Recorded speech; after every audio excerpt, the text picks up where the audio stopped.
നമസ്കാരം, ഞാൻ ഷംസുദ്ദീൻ കുന്നത്ത്.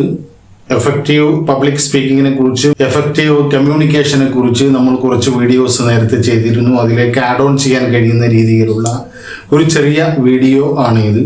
നമ്മുടെ ജീവിത വിജയത്തിന് സാമൂഹ്യ ജീവിയായിട്ടുള്ള നമ്മളുടെ ഒരു വിഷയത്തെ മറ്റുള്ളവരുമായി സംവദിക്കുകയും മറ്റുള്ളവരുടെ അഭിപ്രായം തേടുകയും മറ്റുള്ളവരോട് സഹായം തേടുകയും മറ്റുള്ളവരുമായി ബന്ധപ്പെട്ട് നമ്മൾ സംസാരിക്കുകയും ഒക്കെ ചെയ്യുമ്പോൾ നമ്മുടെ സംസാരത്തെ, നമ്മുടെ കമ്മ്യൂണിക്കേഷനെ എഫക്റ്റീവ് ആക്കാൻ കഴിയുന്ന ഒരു മെത്തേഡാണ് ICRA, ഇക്ര എന്ന മെത്തേഡ്.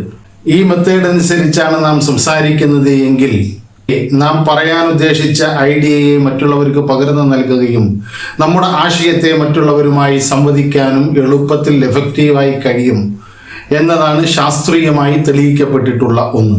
ഇക്ര എന്നതിലെ ആദ്യത്തെ അക്ഷരമായ I നിലകൊള്ളുന്നത്, I എന്നതുകൊണ്ട് ഉദ്ദേശിക്കുന്നത് ഇന്റൻഷൻ എന്നതാണ്. നമ്മൾ കൃത്യമായി സംസാരിക്കുന്നതിന് മുന്നേ തന്നെ നാം എന്തിനാണ് ഇത് സംസാരിക്കുന്നത്, എന്താണ് നമ്മുടെ ഉദ്ദേശം, എന്തിനു വേണ്ടിയിട്ടാണ് നാം ഈ വിഷയം മറ്റുള്ളവരുമായി സംവദിക്കാൻ നാം നിൽക്കുന്നത് എന്ന ഒരു കൃത്യമായിട്ടുള്ള ധാരണ നമുക്ക് വേണം. നമ്മളൊരു സെയിൽസ്മാൻ ആണ് എങ്കിൽ നമ്മുടെ ഈ പ്രോഡക്റ്റിനെ എഫക്റ്റീവായി കമ്മ്യൂണിക്കേറ്റ് ചെയ്തുകൊണ്ട് മറ്റുള്ളവരെ കൊണ്ട് വാങ്ങിക്കുക എന്നതാണ് നമ്മുടെ ഉദ്ദേശം. അതുപോലെ നമ്മളൊരു പ്രഭാഷകനാണ് എങ്കിൽ നമ്മുടെ ഈ ഐഡിയയെ മറ്റുള്ളവരുടെ മനസ്സിലേക്ക് പകർന്നു നൽകുകയും അവരെ കൂടി നമ്മുടെ ആശയത്തിലേക്ക് ക്ഷണിക്കുകയും ചെയ്യുക എന്നതാണ് നമ്മുടെ ഇന്റൻഷൻ. അതുപോലെ നമ്മൾ ഓഫീസിലാണ് എങ്കിൽ നമ്മുടെ ആ പ്രോജക്റ്റിനെ മറ്റുള്ളവർക്ക് കൃത്യമായി മനസ്സിലാക്കി കൊടുക്കുക എന്നതാണ് നമ്മുടെ ഇന്റൻഷൻ.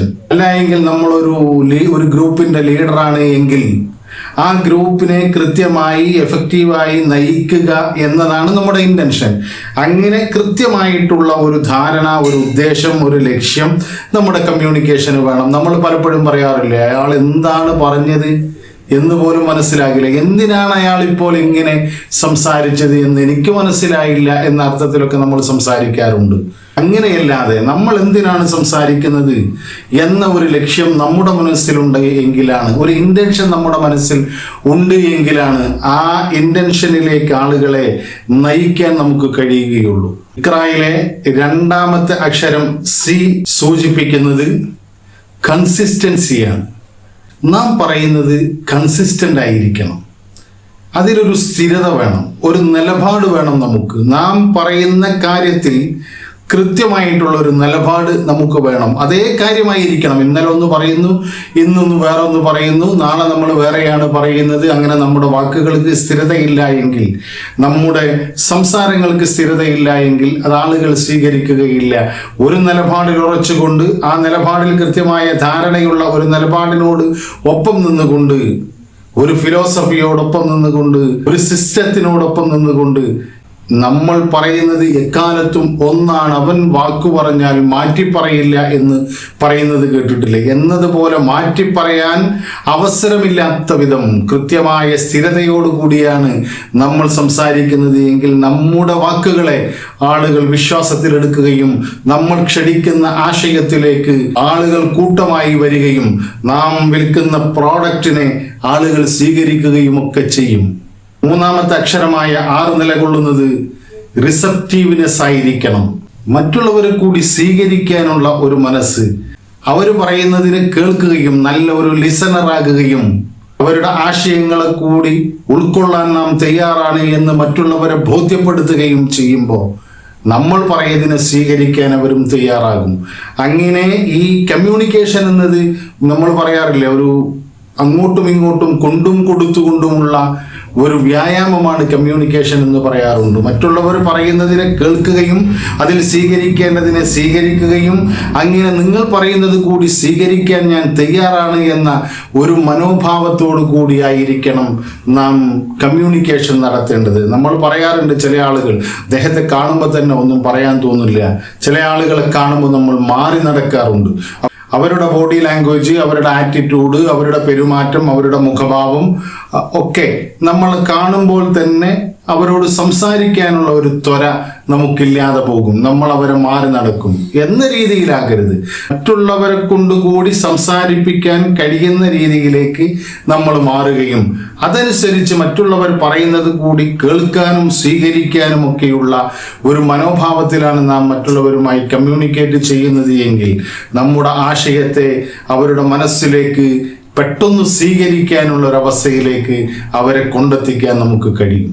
ഇക്രയിലെ 4ാമത്തെ അക്ഷരമായ എ കൊണ്ട് ഉദ്ദേശിക്കുന്നത് അക്കൗണ്ടബിലിറ്റിയാണ്. നാം പറയുന്ന കാര്യത്തിന്റെ ഉത്തരവാദിത്വം നമുക്കാണ്. വളരെ ഉത്തരവാദിത്വ ബോധത്തോടു കൂടി നാം സംസാരിക്കുക, അതിനാവശ്യമായിട്ടുള്ള മെറ്റീരിയലുകൾ കളക്ട് ചെയ്ത് പഠനങ്ങൾ നടത്തി അതിൽ കൃത്യമായ ധാരണയുണ്ടാക്കി തെളിവുകളുടെ അടിസ്ഥാനത്തിൽ ശാസ്ത്രീയമായ കാര്യങ്ങളൊക്കെ നമ്മൾ ഉൾപ്പെടുത്തി സംസാരിക്കുകയാണ് എങ്കിൽ അതിൻ്റെ പൂർണ്ണമായിട്ടുള്ള ഉത്തരവാദിത്വം നാം ഒരു കാര്യം പറയുമ്പോൾ അത് ഞാൻ അങ്ങനെ അപ്പൊ പറഞ്ഞതാണ്, ഞാൻ ഇപ്പൊ പറഞ്ഞതാണ് എന്നു പറയാതെ കൃത്യമായ ഉത്തരവാദിത്വ ബോധത്തോടു കൂടിയാണ് നാം സംസാരിക്കുന്നത് എങ്കിൽ അത് ആളുകളിൽ വിശ്വാസം ഉണ്ടാക്കുകയും നമ്മുടെ വ്യക്തിത്വത്തെ അംഗീകരിക്കാൻ കൂടി അതൊരു കാരണമാകും. അവൻ പറഞ്ഞാൽ അത് കാര്യമായിരിക്കും, അവൻ ഉത്തരവാദിത്വത്തോടു കൂടിയാണ് സംസാരിക്കുക എന്ന ഒരു രീതി, എന്ന ഒരു വിശ്വാസം മറ്റുള്ളവരിൽ ജനിപ്പിക്കാൻ നമുക്ക് കഴിയും.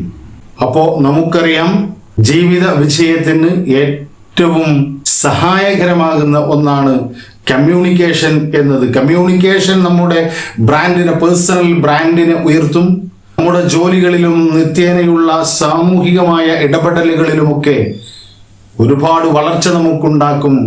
അതുകൊണ്ട് കമ്മ്യൂണിക്കേഷൻ കൃത്യമായി അളന്ന് മുറിച്ച് സംസാരിക്കുന്ന രീതിയിലേക്ക്, മറ്റുള്ളവർക്ക് മനസ്സിലാക്കാൻ കഴിയുന്ന രീതിയിലേക്ക്, മറ്റുള്ളവർക്ക് നമ്മുടെ ആശയത്തെ, ഐഡിയയെ മറ്റുള്ളവരെ ബോധ്യപ്പെടുത്താൻ കഴിയുന്ന രീതിയിലേക്ക് കമ്മ്യൂണിക്കേഷനെ എഫക്റ്റീവാക്കി മാറ്റുക എന്നതാണ് സാമൂഹ്യ ജീവിയായിട്ടുള്ള മനുഷ്യന് വിജയിക്കാൻ ഏറ്റവും സഹായകരമായത് എന്ന് മനസ്സിലാക്കിക്കൊണ്ട് ഇക്ര എന്ന ഈ മെത്തേഡിൽ ഇന്റൻഷനോടുകൂടി, വ്യക്തമായ ഉദ്ദേശ ലക്ഷ്യത്തോടുകൂടി എന്തിന് സംസാരിക്കുന്നു എന്ന ലക്ഷ്യത്തോടുകൂടി സംസാരിക്കുന്നത് എന്തിനു വേണ്ടിയാണ് എന്ന് തിരിച്ചറിഞ്ഞുകൊണ്ട് കൺസിസ്റ്റന്റായി സ്ഥിരതയോടുകൂടി ഒരു നിലപാടുണ്ടാക്കിക്കൊണ്ട് എന്നും പറയുന്നതിൽ ഉറച്ചു നിന്നുകൊണ്ട്, പറയുന്ന കാര്യങ്ങളിൽ ഉറച്ചു നിന്നുകൊണ്ട്, ഉറച്ചു നിൽക്കാൻ കഴിയുന്ന കാര്യങ്ങൾ മാത്രം പറഞ്ഞുകൊണ്ട് റിസപ്റ്റീവ്നെസ് ആയി